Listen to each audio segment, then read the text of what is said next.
If you're a language student and you want to practice speaking the language that you're studying, or if you are a language teacher and you want to show these ideas to your students, you're going to love this video because I'm going to show you practical ways to use ChatGPT to practice your language skills.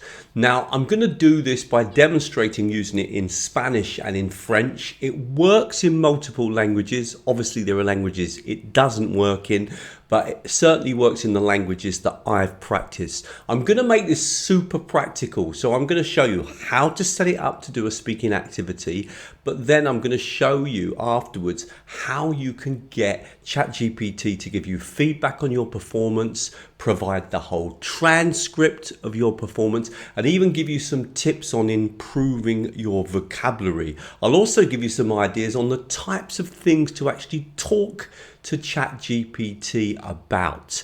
This is super practical video packed with ideas. I really hope you like it, and if you do, please like the video, please share the video, please comment on the video, and of course click on the new hype button. When you click on the like button afterwards, you get the chance to hype the video as well. Let's get started. ChatGPT, practical ideas for using the technology to practice speaking foreign languages. Okay, to make it super clear, I'm using the free tool, and in fact you can see in this example here that I was just doing with ChatGPT that it gives you feedback on your performance. Not only that, it gives you the full transcript. It is absolutely fantastic. It even gives you suggestions of vocabulary. So let's click on New Chat. We're in ChatGPT, and I'm going to take you through the process. Notice that the button you want to click on is not this button here. You're not dictating to ChatGPT, rather click on this button here, use voice mode. So I'm going to click first on this button. Hi Sora, can we practice speaking Spanish? I'd like to have a conversation with you in Spanish. I'd like to talk about the island of Rhodes because I've just visited it and I've got some questions for you. Can you keep your answers fairly short, not too long, please? Can you make the level advanced but not super advanced because I haven't lived in Spain for more than 25 years? And I'm going to ask you questions and you can answer those questions. Is that okay? Shall we jump into speaking Spanish now?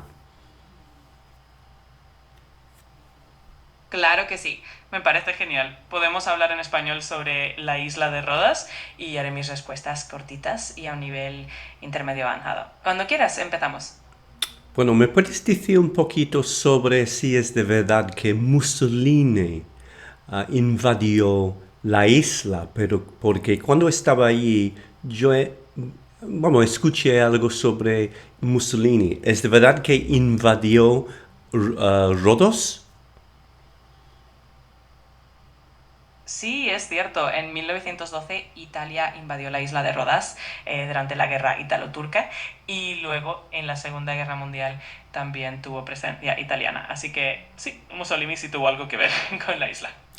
Ah, es interesante. Y entonces la gente tenía que hablar en italiano. ¿Italiano fue o era la lengua oficial durante esa época? Y durante la ocupación italiana, el italiano se convirtió en una lengua oficial junto con el griego y muchas señales, documentos y administración se hacían en italiano. Así que sí, la gente tuvo que familiarizarse con el idioma. Bueno, entonces hoy en día es parte de Grecia, pero entonces en el pasado hay otros países que invadieron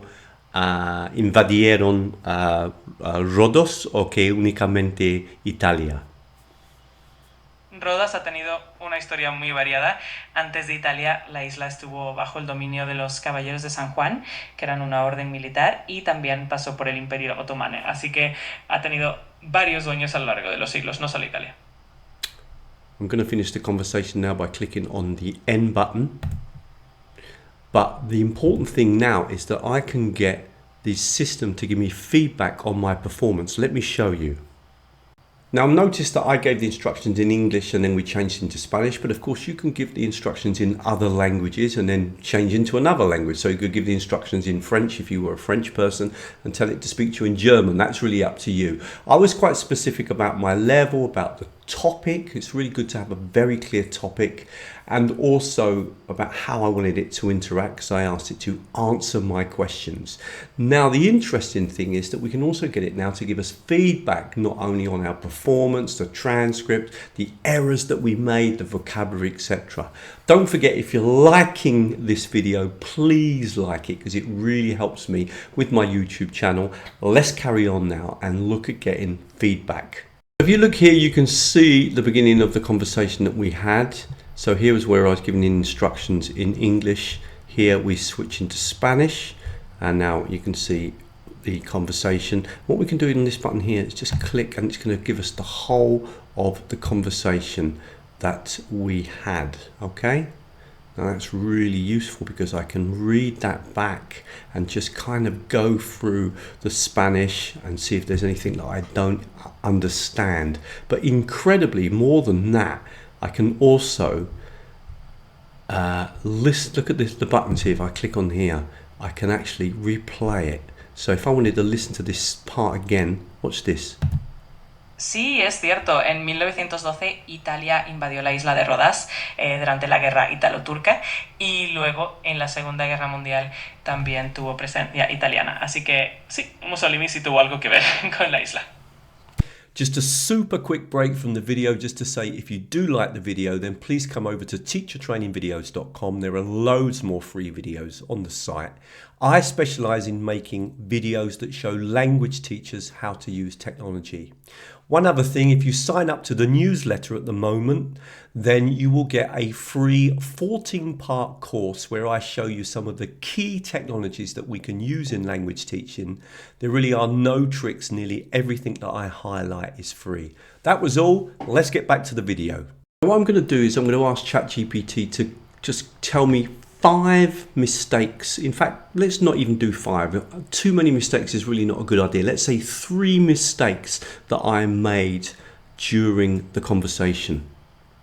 So I've written in my request here for 3 mistakes. I'm just going to click on this button here, and I'm hoping it's going to provide me with information about 3 mistakes, and it's doing that. Now, it's a really important tip to only ask for a few mistakes, otherwise it's just going to overwhelm you, and the idea really is to concentrate on those mistakes and learn them. But another thing that we can do also is we can get it to help us improve our vocabulary. So look, so here I can read all about the mistakes that I've made and the tips, etc. Really useful. Let's try now to get some extension of the vocabulary. I've asked it for 5 improvements to the vocabulary that I use. Perhaps I could have used more appropriate language. Now, I find this really helps me a lot, because often that's where I've kind of dropped down in level now in Spanish, because obviously I'm not speaking that often and I've lost a lot of vocabulary, and I don't really read enough in Spanish. I used to, but these days I don't. So it's given me 5 tips here, and this will upgrade my vocabulary. Again, super useful. Don't ask for too many. Focus on words and on a few words to really help improve your vocabulary. Okay, really hope you like the video, and if you do, don't forget to click on the like button. What I'm going to do now is show you a little bit more about the way that to work with ChatGPT. It's really good to get ChatGPT to work within a context. So, for example, to tell it, well, we're in the dentist, or we're at the doctor's, or we're in a shop, or I'm booking a holiday, or I'm renting a car. That kind of thing. If you set a context, it really helps the language to be controlled, and it means also that you can kind of prepare. So what I'm going to do is an example in French in a minute where I do specifically that. So I'm going to click on New Chat. I'm going to click on this button here because I'm going to use the voice mode, which is called Sora, I think. So if I click on here, Sora, I'd like to practice my French. And what I'd like to do is for you to interview me about a recent trip that I took to Antibes in the south of France, where I studied French in a school. My level in French isn't very good. It's just about an intermediate level. So could you keep the questions very short and fairly simple? And then I will reply to your questions. So the idea is for you to find out as much as possible about my trip to Antibes. Is that okay? Shall we start speaking in French? Oui, absolument, ça marche très bien. On va commencer. Alors, est-ce que tu peux me dire quand est-ce que tu as voyagé à Antibes? Il y a deux mois que j'étais là et je suis allé là-bas parce que je voulais apprendre et pratiquer parler français. Super. Et qu'est-ce que tu as le plus aimé à Antibes pendant ton séjour? Oui, j'ai appris assez bien la langue parce que j'ai habité avec une famille française euh, et j'ai devais parler français. Et pour moi, c'était très intéressant. Now, I realized that this system will work better in languages like English and Spanish and French, where there's a lot more information that it can scrape from the internet, etc. But I've been really pleased with using this tool. I'm certainly not suggesting that you wouldn't want to have a teacher. I just think that we really need to practice speaking languages a lot, and this can help in that department. Now, there's another really good tool that can complement ChatGPT that can help us with reading and listening languages. It's called EdCafe. It's another one of my favorite technologies because it will produce a text on any topic in multiple languages and the audio and comprehension questions and a breakdown of the vocabulary, and that also has a free option. So I'll put the video to help you to understand how to use EdCafe on the screen now, and if you go to the link below in the description, you can use it for free, and if you decided you wanted to buy the tool and use it a lot more, you'll also get a discount. EdCafe is one of my favorite technologies and one that I'm regularly using. Really hope you liked this video, and thank you very much. So if you were interested in studying a bit more with me, then obviously the first thing you could do is sign up to the newsletter. And don't forget, if you sign up to the newsletter, you'll get that free mini 14-part course which highlights some of the key technologies that teachers and students are using to learn and study languages. The second thing you can do, particularly if you're a teacher, is to join me on Patreon. Now, if you join me on Patreon, you will get 3 videos a month, and these videos are exclusive to Patreon. I often cover technologies that I don't even cover on YouTube. These are really for teachers, and there are lots of practical ideas about using technology in your teaching and learning. But not only that, you'll actually meet me once a month live online. And it's a chance for us to actually practice using some of these technologies. Now, if you can't make the live sessions, of course, I record them for all my Patreons. Now, at the moment, there's a special offer as well. If you join Patreon, which is only $6 a month, and you can leave at any time, you will also get access to all of the videos that I've already put up on Patreon, which is 2 years worth of content.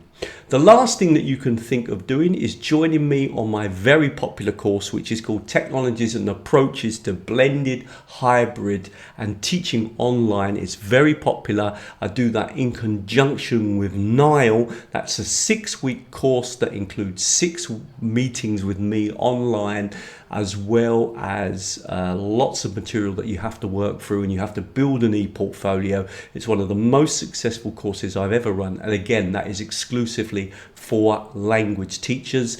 You can click on the link below and get more information about that. Thank you very much. I'm going to leave some videos on the screen now and some useful playlists that you might find helpful.